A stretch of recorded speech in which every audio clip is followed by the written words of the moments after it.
अध्याय 11वा. भद्रसेन आख्यान, महानंदा आख्यान, सुधर्म कथा. श्री गणेशाय नमः.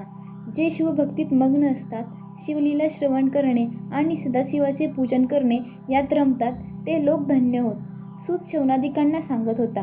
रुद्राक्ष महात्म्य. जे रुद्राक्ष धारण करतात त्यांच्या पुण्याला गंती नाही. ते त्रैलोक्यात धन्य आहेत. जो सहस्त्र रुद्राक्ष धारण करतो त्याला इंद्रादी देव नमन करतात. तो साक्षात शंकरच. त्याचे दर्शनही तारक असते. दंडात प्रत्येकी 16 रुद्राक्ष धारण करावे. शिकेला एक रुद्राक्ष बांधावा. त्यावरून स्नान केले तर प्रयागात स्नान केल्यासमान पुण्य लाभते.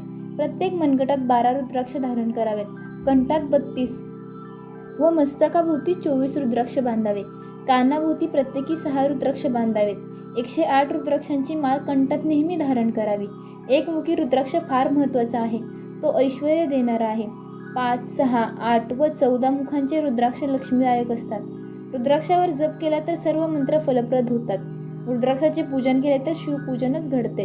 रुद्राक्षाचा महिमा फार मोठा आहे. याविषयी एक इतिहास आहे, तो श्रवण करावा. भद्रसेन सुधर्म तारक आख्यान. काश्मीर देशात भद्रसेन नावाचा एक राजा होता.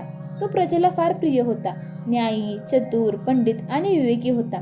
त्याची भार्या सुंदर, पतिव्रता व सद्गुणी होती. पूर्वपुण्याईनेच अशी भार्या लाभते. त्याचा प्रधानही सद्गुणी होता. पूर्वपुण्याईनेच गुणी, विद्वान व भाग्यवंत पुत्र मिळतो. सर्वज्ञ, कृपावंत, थोर मनाचा गुरु पुण्याईनेच मिळतो. उदार मनाचा गुरुभक्त व प्रज्ञावान शिष्य, तसेच शास्त्रज्ञ व क्षमाशील वक्ता, चतुर, सावधान व प्रेमळ श्रोता, सविवेकी, उद्यमी, श्रीसंपन्न असा यजमान, उत्तम, सुंदर, निरोगी व सत्कुळातील शरीर, हे सर्व पूर्व सुकृतानेच लाभते. असो, भद्रसेन व त्याचा प्रधान शिवभक्त होते. त्यांना दोघांनाही पुत्र प्राप्त झाले. राजपुत्राचे नाव सुधर्म व प्रधानाचे पुत्राचे नाव तारक असे होते. ते दोन्ही पुत्र सस्तंगी आवडणारे होते. दुर्जनांची संगती त्यांना आवडत नसे. त्या मुलांना अलंकार आवडत नसत. ते रुद्राक्ष माळाच मागून घालीत असत. भस्म धारण करीत. शंकराचे नाम नेहमी घेत. शंकराचीच पूजा करण्यात त्यांना आनंद वाटत असे. लोकांनी त्यांना कितीही चांगले वस्त्रे व भूषणे नेसवली तरी ती काढून टाकून ते रुद्राक्षेच घालीत. भस्म फासून बसत. त्यांना शिक्षा केली तरी ते ऐकत नसत. राजाला व प्रधानाला चिंता वाटू लागली. योगायोगाने पराशर ऋषींचे राजाकडे आगमन झाले. बरोबर आणखीही ऋषी होते. पराशर हे वसिष्ठाचे नातू व कृष्णद्वैपायन व्यासांचे जनक. या पराशरांनी पूर्वी राक्षसांचा फार मोठा संहार केला होता. कारण त्यांचा पिता शक्ती याला राक्षसांनी फार चळले होते. पुढे पुलस्त्य ऋषीने त्याची प्रार्थना करून काही राक्षसांना वाचवले. त्यात रावणाधिक काही राक्षस वाचले होते. असे ते पराशर ऋषी भद्रसेनाचे कुलगुरू होते. ते येताच राजाने त्यांचे विनयपूर्वक स्वागत केले. आदर सत्कार केला. नंतर म्हटले, गुरुवर्य, हे दोन्ही कुमार सुधर्म आणि तारक विचित्रच वागतात. त्यांना विलास मुळीच आवडत नाही. ते विरक्त आहेत. भस्म व रुद्राक्ष धारण करतात. कोणाशी फारसे बोलत नाहीत. हे पुढे राज्यकारभारात कसा काय भाग घेणार याचीच काळजी लागली आहे. महानंदा कथा. त्यावेळी पराशर म्हणाले, हे दोघे शिवभक्त कसे झाले ते सांगतो. पूर्वी काश्मीरमध्ये नंदीग्राम नगरात महानंदा नावाची सुंदर वेश्या राहत असे. ती महानंदा फार श्रीमंत होती. रत्नखचित अशी अनेक वाहने तिच्याजवळ होती. रत्नखचित दांड्या असलेली छत्र चामरे, सोन्यांचे व रत्नांकित पलंग, शुभ्र मृदू चांदणांसारखी शय्या, दिव्य अलंकार आणि गाई म्हैशींची खूप खिल्लारे, घोडे, हत्ती, सेवक, सेविका, सर्व काही वैभव तिच्याजवळ होते. घरी आई व भाऊ होता. ती गोड गळ्याने गाऊ लागली की श्रोते तल्लीन होत. कोकिळ तटस्थ होत. नृत्य पाहून सर्व चकित होत असत. देशोदेशीचे राजे तिच्यासाठी येत असत. ती एका रात्रीसाठी ज्या पुरुषाची सेवा करीत असे त्याला आपला खरा पती मानत असे. तेथे दुसऱ्या कोणाचाही विचार सुद्धा ती करीत नसे. मग द्वारावर इंद्र येता तरी तिने परत पाठविला असता. ती शंकराची अनन्य भक्ती करी. सोमवार करी, प्रदोष व्रत पाळी, शिवरात्रीला उपोषण व जागरण करी. नेहमी अन्नछत्र चालवी. रोज बेलाची लाखोली वाहत पूजा करी. अभिषेक करवी. याचकांना इच्छेप्रमाणे दाने देऊन संतुष्ट करी. श्रावण मासात कोटिलिंगाचार्यांकरी. तिने एक कोंबडा व एक माकड घरात पाळले होते. त्यांच्या गळ्यात रुद्राक्ष बांधून त्यांना नाचायला शिकवले होते. नृत्याच्या खोलीत तिने एक शिवलिंग स्थापन केले होते. त्या प्राण्यांना त्यांच्या समोरच नृत्य करायला ते शिकवित असे. तेथेच त्यांना बांधून ठेवी. महानंदा शिवपुराण ऐके, नृत्य करी. ते श्रवण करीत. नृत्य पाहत, गायन ऐकत ती त्यांच्या अंगाला व कपाळाला आपल्या हाताने विभूती लावी. तिच्या संगतीने त्यांना शिवभक्ती घडे. महानंदेची परीक्षा व्हावी म्हणून शंकर सौदागराच्या वेशाने एकदा तिच्याकडे आला. त्याचे स्वरूप पाहून ती महानंदा तल्लीन झाली. तिने त्याचे स्वागत केले व हाताला धरून मंचकावर बसवले. त्याच्या हातात एक अत्यंत मूल्यवान कंकण तिने पाहिले. तिचे लक्ष कंकणाकडे आहे असे पाहून त्याने ते कंकण काढले व तिच्या हातात घातले. त्यावेळी तिला फारच आनंद झाला आणि ती म्हणाली, हे कंकण तर पृथ्वीवर अगदी दुर्लभ आहे. मी ही दुर्लभ अशी 32 लक्षणी नारी आहे. आजपासून 3 दिवस मी आपली अनन्य भावे सेवा करेन. सौदागर म्हणाला, मी शिवभक्त आहे. माझ्याजवळ एक दिव्य शिवलिंग आहे. ते आता 3 दिवस तू सांभाळ. पण एक लक्षात ठेव, हे लिंग माझा जीव की प्राण आहे. तू ते भंग होऊ देऊ नकोस, हरवू नकोस. ते जर नष्ट झाले किंवा दग्ध झाले तर मी तात्काळ अग्निप्रवेश करेन. असे म्हणून त्याने एक लखलखीत शिवलिंग वस्त्रातून काढले व तिच्याजवळ दिले. तिला ते पाहताच ध्यान लागले. मग तिने ते आपल्या नृत्यागारात नेऊन ठेवले. रात्र झाली. सौदागर व महानंदा शयन करण्यास गेली. शिवाने तिची कसोटी पाहण्यासाठी आपल्या मायेने नृत्यशाळेस आग लावली आणि जिकडे तिकडे धावपळ सुरू झाल्यानंतर महानंदीला उठवले. ऊठ, आग लागली बघ. ती एकदम उठली. तो आग सर्वत्र पसरलेली. तेवढ्यात तिने कोंबडा व माकड यांकडे धाव घेतली व त्यांची बंधने सोडून त्यांना सोडून दिले. त्यांचे प्राण वाचले, पण नृत्यागार जळून गेले. आग आटोक्यात आली. सौदागराने एकदम विचारले, अगं, पण माझे शिवलिंग ते कुठे आहे? नृत्यागारातच ते ठेवले होते. हाय हाय, भस्म होऊन गेले त्याचे. शिव शिव, आता मी काय करू? माझा केवढा अपराध झाला हा. असे म्हणत महानंदा ऊर पिटून आक्रोश करू लागली. तो सौदागर म्हणाला, आता मला अग्निप्रवेश केल्याशिवाय गत्यंतर नाही. त्या आत्मलिंगाविना मी जगू शकत नाही. आणि महानंदा रडत असतानाच तिच्या वाड्यातील पेटलेल्या लाकडांचाच अग्निप्रदीप्त करून त्याने ओम नमः शिवाय अशी गर्जना करून एकदम त्या अग्नीत उडी घेतली. महानंदा त्याची अनन्य सेवा 3 दिवस करणार होती. तो तिचा पती होता. आता जगून तरी काय करावायचे म्हणून तिनेही सर्व संपत्ती दान देऊन व रुद्राक्ष भस्म धारण करून शुभ्र वस्त्र लेवून त्याच अग्नीत शिवनामाचा घोष करीत उडी टाकली. ती सती गेली. तो काय महान आश्चर्य घडले. एकदम त्या अग्नीची दाहकता नष्ट होऊन तेथे कैलासनाथ चंद्रमौली साक्षात प्रकटला. तो दशभुज पंचमुख शिवाचे रूप दिव्य होते.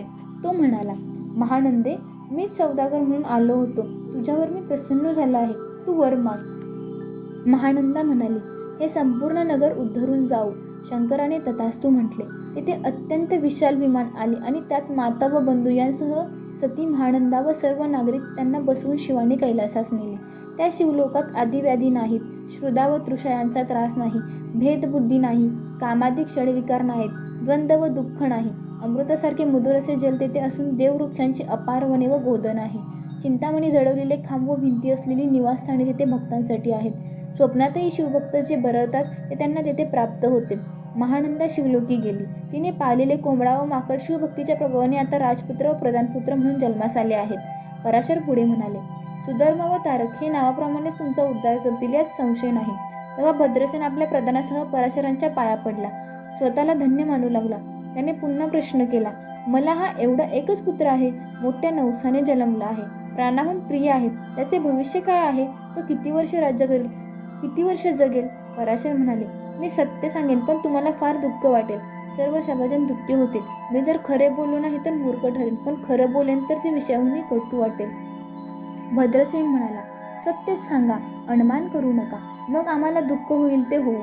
पराशर म्हणाले, आजपासून 7 दिवसांनी सुधर्म या तुझ्या पुत्राला 12 वर्षे पूर्ण होतात. त्याच दिवशी त्याचा मृत्यू ठरलेला आहे. भद्रसेनावर जणू वज्राघातच झाला. तो मृत्यूत होऊन एकदम धरणीवर कोसळला. सर्वजण हळहळू लागले. अंतपुराणात तर फारच शोक झाला. स्त्रिया आकांत करू लागल्या. पराशरांनी राजास सावध केले व म्हटले, राजा, धैर्य धर. दुःख वाटून घेऊ नको. तुला मी सृष्टीतील एक परम रहस्याची गोष्ट सांगतो. ती ऐकलीस तर हृदयाशी धरशील तर तुझे दुःख दूर होईल. भद्रसेनाचे मन थोडे ताळ्यावर आले. पराशरांनी त्याला सृष्टीचा उपविक्रम सांगितला. वेद कसे उत्पन्न झाले ते सांगितले व पुढे ते म्हणाले, 4 वेदांचे परम रहस्य त्यांचे सार म्हणजे रुद्राध्याय होय. रुद्राध्याय महिमा. या रुद्राध्यायापेक्षा गुण्य असे ज्ञान त्रैलोक्यात कोठेही नाही. यापेक्षा मोठे साधन नाही. हा संपूर्ण शिवरूप आहे. जे हा रुद्राध्याय वाचतात, त्याची पारायणे करतात, त्यांच्या दर्शनाने सुद्धा लोक तरुण जातात. ब्रह्मदेवाने एकांतात आपल्या 7 पुत्रांना त्याचा उपदेश प्रथम केला. मग त्या ऋषींपासून संप्रदाय परंपरेने रुद्राध्याय त्या भूलोकात आला. त्याहूनही अन्य जप, तप व ज्ञान दुसरे नाही. जो रुद्राध्यायाचे संपूर्ण पठण व जप करतो त्याच्या दर्शनाने तीर्थे पावन होतात. देवही त्याच्या दर्शनासाठी उत्सुक असतात. एकेकाळी या रुद्राध्यायाची साधना एवढी वाढली की पुण्यवृद्धीने सर्वजण शिवलोकी जाऊ लागले. त्यामुळे यमाची पुरी ओस पडली. यमदूतांना कामच उरले नाही. हातातील पाय टाकून ते नुसतेच फिरू लागले. तेव्हा यमाने ब्रह्मदेवाकडे तक्रार केली. सृष्टीची मूळ व्यवस्था बिघडू नये अशी विनंती केली. तेव्हा ब्रह्मदेवाने अभक्ती नामक कृत्य निर्माण केली. ती अभक्ती कृतकवादी लोकांच्या मनात शिरली. त्यांची मत्सरी वृत्ती तिने वाढवली. शंकराचा द्वेष करावा असे त्यांना सतत वाटू लागले. त्यामुळे त्यांच्या हातून कुकर्मेही घडली. मग पुन्हा लोक मरणोत्तर यमलोकात जाऊ लागले.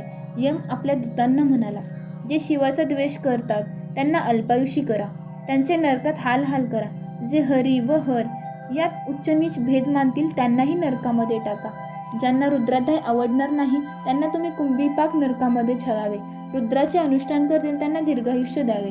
एवढे सांगून पराशर म्हणाले, भद्रसेना, तू 10 सहस्त्र रुद्रावर्तने कर, शंकरावर अभिषेक कर. असे केले तर मृत्यू टळतो. नाहीतर 100 गट स्थापन करून दिव्य तरुणच्या पल्लवांनी त्यातील रुद्राने अभिमंत्रित पाणी घेऊन तुझ्या पुत्रावर अभिषिंचन कर. 7 दिवस रोज रुद्राची 10 सहस्त्र आवर्तने कर. पराशरांनी सांगितलेला उपाय ऐकून राजाने त्यांची स्तुती केली व त्यांच्या चरणी वंदन केले. पराशरांना त्याने सर्व विधीसाठी आचार्य म्हणून नेमले व अनेक ब्राह्मण बोलावले.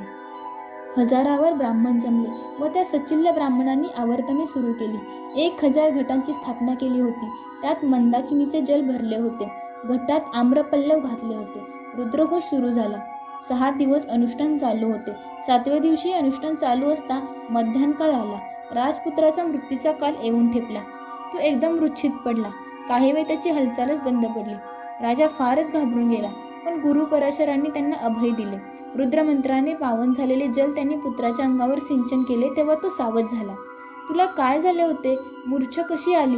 असे प्रश्न त्याला विचारले. तेव्हा तो म्हणाला, एक भयंकर कालपुरुष मला येथून घेऊन जात होता.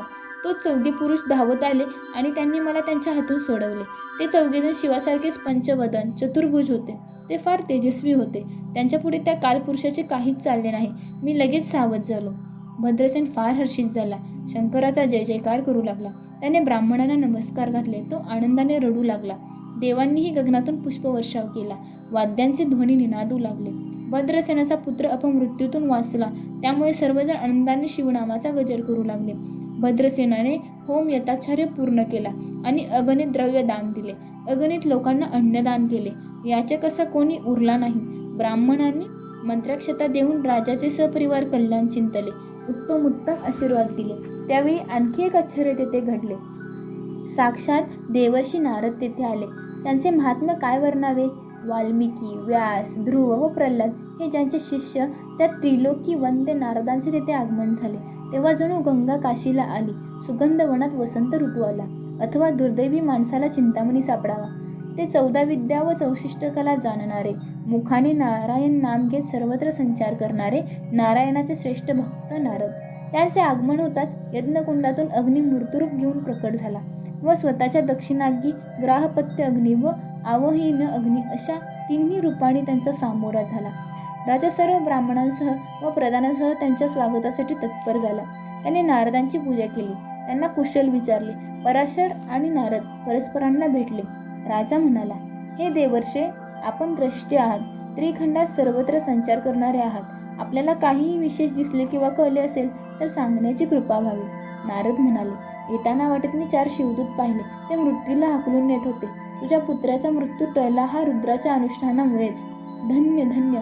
मी आणखी असे पाहिले की शंकराने वीरभद्र या स्वतःच्या पुत्रालाच तुझ्या पुत्राच्या रक्षणार्थ पाठवले होते. वीरभद्र मृत्यूला म्हणत होता, तू कोणाच्या आज्ञेवरून सुधर्माला नेत आहेस? तुला रुद्राचा महिमा ठाऊक आहे ना? ह्याला दीर्घायुष्य आहे. तो सार्वभौम राजा होणार आहे. तेव्हा यमाने चित्रगुप्ताजवळ लेख पाहिला. त्यात 12व्या वर्षी मृत्यूयोग होता. तो रुद्राष्टुनाच्या पुण्याने टळला होता. तसे झाले तर दीर्घायुष्य व राजयोग होतो. अर्थात सुधर्माला यमलोकात नेणे योग्य नव्हते. यमाच्या हे लक्षात आले. तेव्हा त्याने वीरभद्राची क्षमा मागितली आणि तो निघून गेला. नारद म्हणाले. राजाने नारदांना पुन्हा वंदन केले. नारद निघून गेले. त्यांच्या सांगण्यावरून राजाने सहस्त्र रुद्रावर्तने केली. मोठा उत्सव केला. शतरुद्र केला तर माणूस शतायू होतो. हा 11वा अध्याय नित्य पठण करणारा अंतकरणाने शिवाशी जोडला जाईल. तो इथेच मुक्त होईल. त्याचे चरणतीर्थ घेतले तर इतरही उद्धरून जातील. राजाने पराशर ऋषींना पुष्कळ धन देऊन संतुष्ट केले आणि सुधर्म व तारक यांना आशीर्वाद देऊन नंतर पराशर ऋषीही निघून गेले. हे भद्रसेनाचे आख्यान जे वाचतील त्यांना दीर्घायुष्य व संतती प्राप्त होईल. त्यांना मरणोत्तर शिवलोकात गती प्राप्त होईल. एकदा वाचला तर सहस्त्र कपिला गायींचे दान दिल्याचे पुण्य लाभेल. अभक्ष्य भक्षण, मद्यपान, ब्रह्महत्या इत्यादी महापापे भस्म होतील. कलियुगात तर शिवकीर्तनाचे महात्म्य विशेषच आहे. शिवाचे लीलामृत पठण करणे लोकांस दीर्घायुष्य देणारे आहे. भद्रसेनाने मुलाला राज्य दिले. तारक यास शिवराज पद दिले. प्रधानाला बरोबर घेऊन राजा तप करण्यासाठी वनात गेला. तेथे शिवाची उपासना करून त्यांनी अंती शिवलोकी प्रयाण केले. त्यांच्या इच्छेप्रमाणे त्यांना ब्रह्मलोकात, इंद्रलोकात व वैकुंठातही पुष्कळ काळ आनंदाने निवास करता आला. तो व प्रधान शिवरूप झाले. फलश्रुती हा 11वा अध्याय एकादश रुद्रांचीच मूर्ती आहे. त्याच्या पठणाने 11 रुद्र संतुष्ट होतात. हा कल्पतरूचित फल देणारा आहे. मृत्युंजयाचा जप व या अध्यायाचा पाठ यांनी ग्रहपीडा, पिशाचबाधा, दारुण व्याधी यांची बाधा होत नाही. यावर अविश्वास ठेवणारा अल्पायुष्य होतो. याची निंदा करील त्याला स्पर्शही करू नये. त्याचा जन्म व्यर्थ, त्याची संगती नको, त्याच्याशी भाषण नको, त्याला घरी आणू नये, त्याच्या घरी जाऊ नये. सिंहाच्या गुहेप्रमाणे ते दुरूनच टाळावे. अहो, विष खाणारा मरणाऱ्यात शंकाच नाही. त्याची संगती तशीच असते. या अध्यायाचे नित्य वाचन करावे. शिवलीलामृत ग्रंथ संपूर्ण वाचणे जमले नाही तर हा एकच अध्याय पूर्ण कल्याणकारक आहे.